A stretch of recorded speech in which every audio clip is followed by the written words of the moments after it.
தாவேக்கு ஆதரவுன்னு நான் கையெழுத்து போட்டு கொடுத்துறேன் 4:45 வரையும் ப்ரெஸ் மீட் வைக்கிறது வரைக்குமே டார்கெட் பண்ணாங்க, பேசுனாங்க அப்படின்னு சொல்றாங்க. அந்த அளவுக்கு திமுக அதிமுக ஏன் நெருக்கடி கொடுக்கணும்னு நினைக்கிறேன்? நிச்சயமா. ஏன்னா இதுக்கு முன்னாடி வந்து 2 பேருமே மாற்றி மாற்றி ஆட்சியில் இருந்தாங்க. சரி, இப்போ வந்து எடப்பாடி பழனிசாமி அவர் வந்து ஒரு ட்வீட் போட்டிருக்காரு. குதிரை பேரம் வந்து தாவேக்கு வந்து பண்ணியிருக்கு. ஸோ இது வந்து ஒரு பொய்க்கால் குதிரை அரசு. முதல் விஷயம், இன்னைக்கு தான் அவரோட அமைச்சரவையில் இருக்க. ஸோ இதெல்லாம் தாண்டி அவர் மேலே விமர்சனம் வணக்கம். இன்னைக்கு நம்ம கூட இணைஞ்சிருக்கக்கூடிய சிறப்பு விருந்தினர் வழக்கறிஞர் சூரியகுமார், சென்னை உயர்நீதிமன்றம். வணக்கம் சார். வணக்கம். தாவேக்கு வந்து ஒரு வரலாறு காணாத வெற்றியை பெற்றிருக்கு. எம்ஜிஆர் என்டிஆரோட ரெக்கார்ட்ஸை பிரேக் பண்ணி ஒரு வெற்றி, வரலாறு காணாத வெற்றியை ஒன்று பெற்றிருக்கு. இது வந்து நிறைய பேர் வந்து விமர்சனம் செய்கிறாங்க இந்த வெற்றியை. அதை பற்றி உங்களோட கருத்து என்ன சொல்ல வரீங்க? முதல் வந்து இந்த கட்சி உருவாகும் போது 3% ஓட்டு வாங்குவாங்க, 5% ஓட்டு வாங்குவாங்க, அந்த மாதிரி ஒரு விமர்சனம் கட்சி தொடங்கும் போதிலிருந்து இருந்தது. அது நாட்கள் போக போக ஆட்சி பிடிச்சிருவாங்க அப்படின்ற ஒரு ஸ்டேஜ் வந்துருச்சு. இறுதியாக வந்து ரிசல்ட்டும் வந்துருச்சு. அதுக்கப்புறமும் அந்த விமர்சனம் தொடர்ந்தது. ஆமாம், ஆட்சி அமைப்பாங்களா மாட்டாங்க. இடையில திமுக அதிமுக சேர்ந்து ஆட்சி அமைக்கிறதுக்கான முயற்சிகள்லாம் போச்சுன்னு முக்கியமான தலைவர்களே வந்து இதை பற்றி பேசியிருக்காங்க. ஸோ இந்த சூழ்நிலையில் இந்த ஆட்சி வந்து தொடர்ந்து இயங்குமா இயங்காதா அடுத்த புள்ளிக்கு போயிட்டாங்க. இந்த வெற்றி வந்து உண்மையிலேயே ஒரு வரலாறு காணாத வெற்றி. நம்ம முந்தைய இன்டர்வியூலேயே சொல்லியிருப்போம், விஜய் வந்து ஓட் பர்சன்டேஜ் இல்லை அந்த மாதிரிலாம் சொன்னாங்க. நம்ம அந்த இன்டர்வியூலேயே சொல்லியிருப்போம், அந்த தேர்தலில் விஜய் அவர்கள் போட்டியில் இல்லை. இந்த தேர்தலில் விஜய் அவர்கள் போட்டியில் இருந்தார். அவரோட பங்களிப்பு என்ன, அவருக்கு பர்சன்டேஜ் என்னன்னு எல்லாருக்குமே புரிஞ்சிருக்கும். ஓகே, அடுத்த ரீல்ஸ்ன்னு சொல்கிறாங்களே. இப்போ ரீல்ஸ்ன்னு சொல்லும் போது வந்து அந்த விமர்சனத்தை ஒரு கட்சி மட்டும் வைக்கல, அது திமுக வைக்கிது, அதிமுக வைக்கிது, நாம் தமிழர் கட்சி வைக்குது. வெறும் ரீல்ஸை மட்டும் பார்த்து ஓட்டு போட்டாங்க, இதெல்லாம் வந்து அனுபவிக்கிறாங்க அப்படிங்கிற மாதிரிலாம் இது பதவியேற்ற அடுத்த நாளே வந்து 10 நாள் கணக்காக சொல்கிறாங்க. 5ஆம் தேதியிலேருந்து ஆட்சி இப்படி இருக்குன்னு சொல்கிறாங்க. அவர் 10ஆம் தேதி தான் பதவியே இருக்காரு. கடைசி ஒரு வாரமாக இப்படிலாம் இருக்குது, மக்கள்லாம் மாட்டாங்க, உதயநிதி பேசுகிற, ஸ்டாலின் பேசுகிற இந்த பேச்சுகள்லாம் வந்து அதை மையப்படுத்தியே இருக்கே. இன்னொன்று ஆரம்பத்தில் என்ன சொன்னாங்க, ரஜினிகாந்த் அவர்கள் கூட சோசியல் மீடியாங்கிறத மென்ஷன் பண்ணுறாரு. சோஷியல் மீடியாவோட பங்கு இருந்தது உண்மை, அது யாருமே மறுக்கலை. ஆனால் வீட்டில் இது வந்து ஆரம்பத்தில் இருந்தே வந்து இளைஞர்கள் மட்டும்தான் விஜய்க்கு ஓட்டு போடுவாங்க, மொபைல் ஃபோன் யூஸ் பண்ணுறவங்க மட்டும்தான் விஜய்க்கு ஓட்டு போடுவாங்கன்ட்டு ஒரு கருத்து இருந்தது. ஆனால் இந்த தேர்தலோட முடிவு அதெல்லாம் போய் அப்படின்னு காமிச்சது. ஏன்னா ஒவ்வொரு இடத்துலையும் வாக்கு சேகரிக்க போகும்போது அங்கே வந்து வயதானவங்க, மொபைலே யூஸ் பண்ண தெரியாதவங்க முதற்கொண்டு விஜய் அவர்களுக்கு தான் ஓட்டு போடணும். இதெல்லாம் ஸ்கூல் படிச்சுட்டு இருக்காங்க, சனிக்கிழமை ஞாயிற்றுக்கிழமை தான் வெளில வருவாங்க அப்படிங்கிற மாதிரிலாம் விமர்சனம் வச்சாங்க.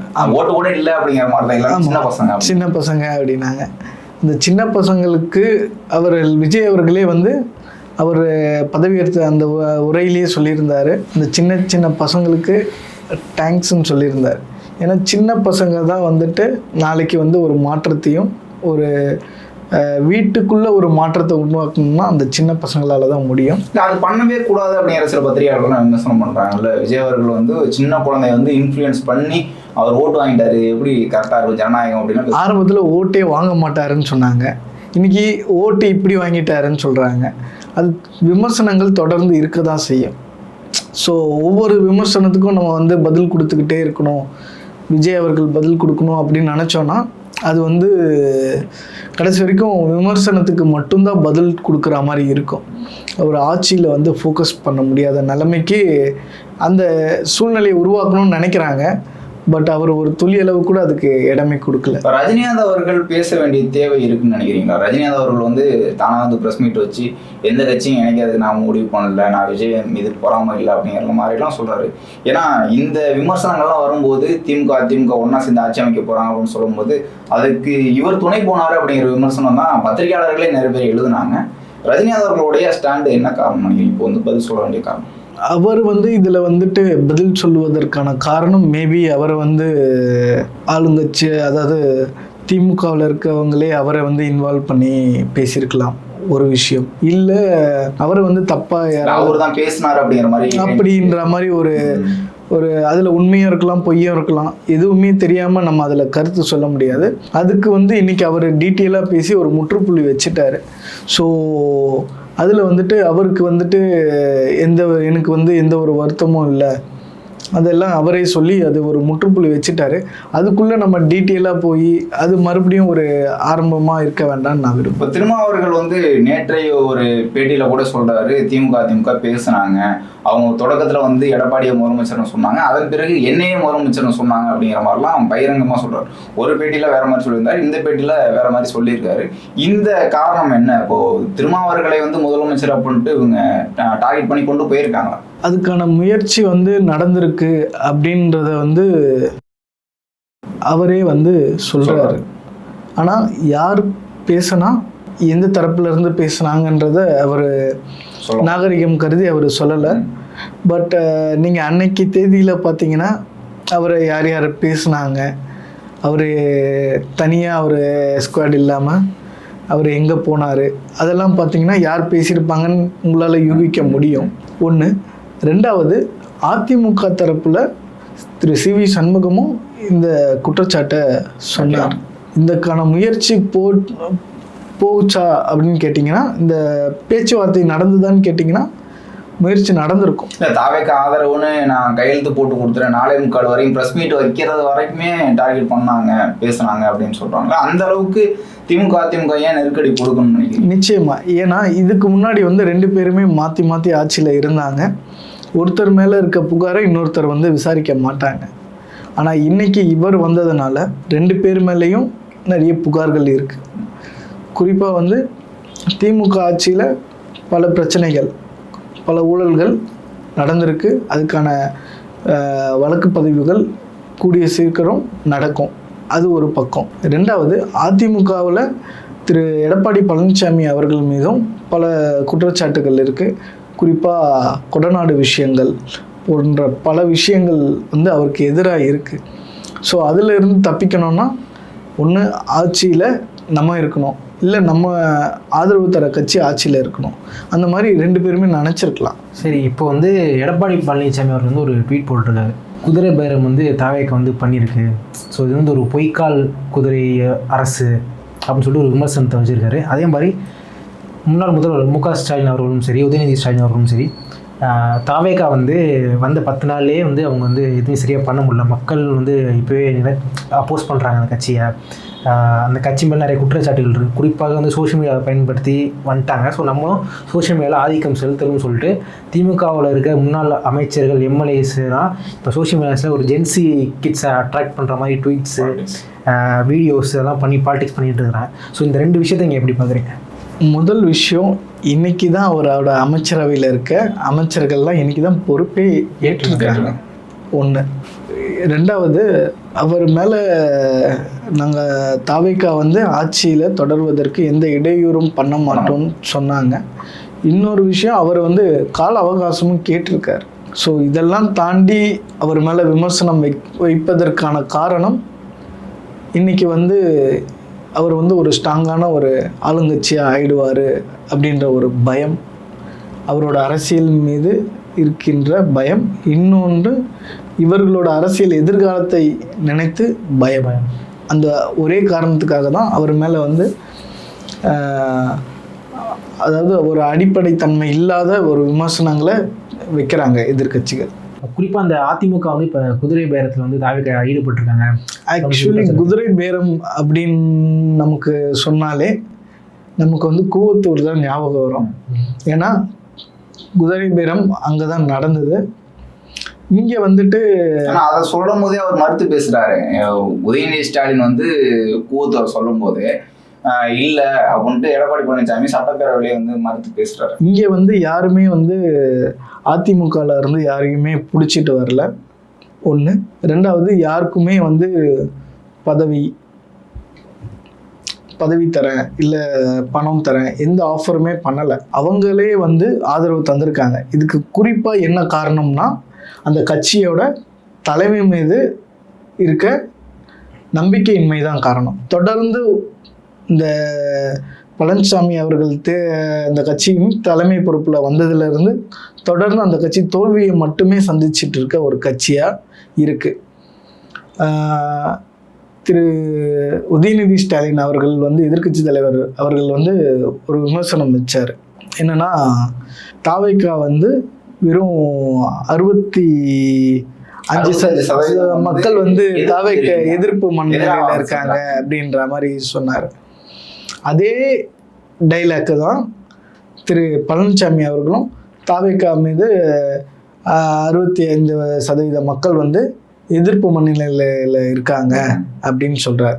இந்த கால்குலேஷனே தப்பு இல்லை. இப்போ எலெக்ஷன் அதுதான். இப்போ என்னன்னா, இப்போ திமுகவோட மனநிலையும் அதிமுகவோட மனநிலையும் கிட்டத்தட்ட ஒரே இது மாதிரி. நம்ம முந்தைய பேட்டிலேயே சொல்லியிருப்போம், எல்லாருமே யார் அடிக்கிறாங்க? விஜய் அடிக்கிறாங்க. இன்னைக்கும் அதே தான் தொடருது. யாரை வந்து நம்ம பேசணும்னா நமக்கு வந்து பேர், அதாவது நம்ம பேர் வெளியே ரீச் ஆகுன்ற மாதிரி நினைக்கிறாங்க. ஒன்று. இன்னொன்று, இது வந்து இந்த நாட்டு வந்து ஒரு 2 கட்சி வந்து ஆட்சியை பண்ணி, அதாவது 2 கட்சி மட்டும்தான் வாக்கெடுப்பில் கலந்துக்கிட்டு அதில் யார் அதிக மக்கள் ஆதரவு பெற்றிருக்காங்க அப்படின்னு டிசைட் பண்ணி நம்ம வந்து 2 கட்சி மட்டும் போட்டியை வச்சு அதில் யார் அதிக வாக்குகள் பெற்றிருக்காங்க அப்படின்னு சொல்லி நம்ம அவங்களுக்கு வந்து ஆட்சி அதிகாரத்தை தரதில்லை. நம்ம ஜனநாயக நாட்டில் எத்தனை கட்சி வேணாமானாலும் போட்டியில் இருக்கலாம். அதில் யார் அதிகமாக பெரும்பான்மையை பெறுறாங்களோ அவங்க ஆட்சியை அமைக்கலாம். அதுதான். அப்போது கிட்டத்தட்ட ஒரு 65% வந்து தாவேகாவுக்கு எதிராக இருக்காங்கன்னு சொல்கிறாங்க. அதே நீங்கள் அதிமுகவுக்கு எதிராக 79% மக்கள் வந்து வாக்களிச்சிருக்காங்க. அதனால் அதை அதிமுகவோட தோல்வியை ஒத்துக்கொண்டு திரு பழனிசாமி அவர்கள் பொதுச் செயலாளர் பதவியை ராஜினாமா பண்ணுவாரா, இல்லை மக்கள் அவரை ஏற்றுக்கலன்னு சொல்லி அரசியலை விட்டு ஒதுங்குவாரா? மாட்டார். அதே தான் திமுகவோட நிலைமை. ஸோ இவங்க வந்துட்டு ஜெயிக்க முடியல அப்படின்னும் போது தாவேகா தோற்றுவது போல் தோற்றத்தை காண்பிப்பதற்காக இவங்க வந்து இந்த மாதிரி ஒரு விமர்சனம் இல்லை, ஒரு விதண்டாவாதமாக செயல்படுகிறார்கள். இப்போ மக்கள் எப்படி பார்க்குறாங்க? அந்த ஒரு வார ஆட்சியில் வந்து இவங்க வந்து இது செய்யலை அது செய்யலை, நிறைய செய்திகளை வந்து பரப்பிக்கிட்டு இருக்காங்க. அவங்களுடைய ஊடகங்களை வந்து பரப்பிட்டாங்க திமுக தரப்புல இருந்து. இப்போ மக்களும் அப்படிதான் பாக்குறாங்களா? ஆட்சி வந்து சரியா செயல்படலை, இன்னும் வேகமாக பண்ணணும், அது பண்ணணும் இது பண்ணணும் மக்கள் கேட்டுட்டு இருக்காங்களா? மக்கள் தெளிவா இருக்காங்க. ஆட்சிக்கு வந்து இன்னும் 10 நாள் கூட ஆகலை. அதுக்குள்ள வந்துட்டு அது சரியில்லை இது சரியில்லைன்னு மக்கள் சொல்ல மாட்டாங்க. இன்னைக்கு தேதியில பெரும்பாலான எம்எல்ஏக்கள் அவங்க தொகுதிக்கு போய் வாக்களித்ததுக்கு நன்றி சொல்லிட்டு இருக்காங்க. அந்த நேரத்தில் மக்கள் வந்து இந்த மாதிரி பிரச்சனை இருக்கு அப்படின்றது மக்களே இப்போதான் வந்து எல்லாமே சொல்லிட்டு இருக்காங்க. தேர்தல் சமயத்திலையும் மக்கள் சொன்னாங்க. அதெல்லாம் வந்து அந்தந்த உறுப்பினர்களுக்கு வந்து தெரிஞ்சது. ஆனால் இப்போ சொல்வது யார் வெற்றி பெற்றிருக்காங்களோ அவங்க கிட்ட சொல்கிறாங்க. அவங்க அந்த முடிஞ்ச அளவுக்கு அந்த பிரச்சனையை வந்து சால்வ் பண்ணுறதுக்காக முயற்சி எடுத்துக்கிட்டு தான் இருப்பாங்க கண்டிப்பாக. ஏன்னா அடுத்த தேர்தலில் அவங்க ஃபேஸ் பண்ணணும். ஸோ அதுக்கான முயற்சி எடுத்துக்கிட்டு இருக்காங்க. 1. 2வது, இந்த ஆட்சி மீது அதிருப்தி அப்படின்ற மாதிரி ஒரு தோற்றத்தை கொண்டு வராங்கல்ல, அதுவே வந்து ஒரு தவறான ஒரு முன் உதாரணம். ஆட்சிக்கு வந்து ஒரு 10 நாள் ஆகலை, அதுக்குள்ள இந்த ஆட்சியாளர்களும் நம்ம பாராட்டணும். 717 டாஸ்மாக் கடைகளை மூடி இருக்காங்க. அவர் முதல் 3 கையெழுத்து, அதாவது முதல் கையெழுத்து சிங்கப்பெண். ஸோ அது வந்து அருமையான விஷயம்.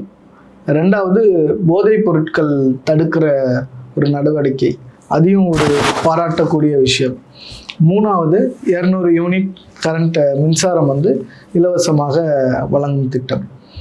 இந்த 3 திட்டத்தில் ஏதாவது குறை இருக்குது, இல்லை ஏதாவது ஒரு பிரச்சனை இருக்குன்னு சட்டமன்றத்தில் ஏதாவது ஒரு கட்சி பேசியிருக்கா? இல்லை. பேசின எல்லா கட்சியுமே இதை ஆதரித்து தான் பேசியிருக்காங்க. ஸோ அவர் இனி கொண்டு வர எல்லா திட்டத்தையும் ஆதரித்து பேசும் நிலைமைக்கு தான் இருக்கும். சட்டமன்றத்திலே அரசியல் ரீதியான விமர்சனங்களை தானே உதயநிதி வைக்கிறாரு. இப்போ நாங்கள் வந்து சீனியர் உங்களோட, நீங்க ஓட்டு வாங்கினது இதெல்லாம் பேசினாரு. அதற்கான பதில வந்து விஜய் அவர்கள் தன்னுடைய கட்சி பக்கத்துல இருந்து சொல்லும் போது இது சட்டமன்றத்திலே பேச வேண்டியதுன்னு சொல்றாங்க. ஆனா ஆக்சுவலி அங்க வெளிநடப்பு பண்ணியிருக்காங்க திமுக. ஆனா வந்து அதுக்கான பதில் அரசியல் ரீதியான விமர்சனங்களுக்கு அங்க பதில் சொல்ல வேண்டிய தேவை இருக்கா சட்டமன்றத்துல? இல்ல, சட்டமன்றத்துக்குன்னு ஒரு மாண்பு இருக்கு, அதை வந்து அவர் கடைபிடிக்கிறார். ஸோ அரசியல் விமர்சனங்கள்ல எல்லாம் அவர் வந்து பொதுவெளியில் அது அறிக்கையாக அவர் வெளியிட்டுட்டார்.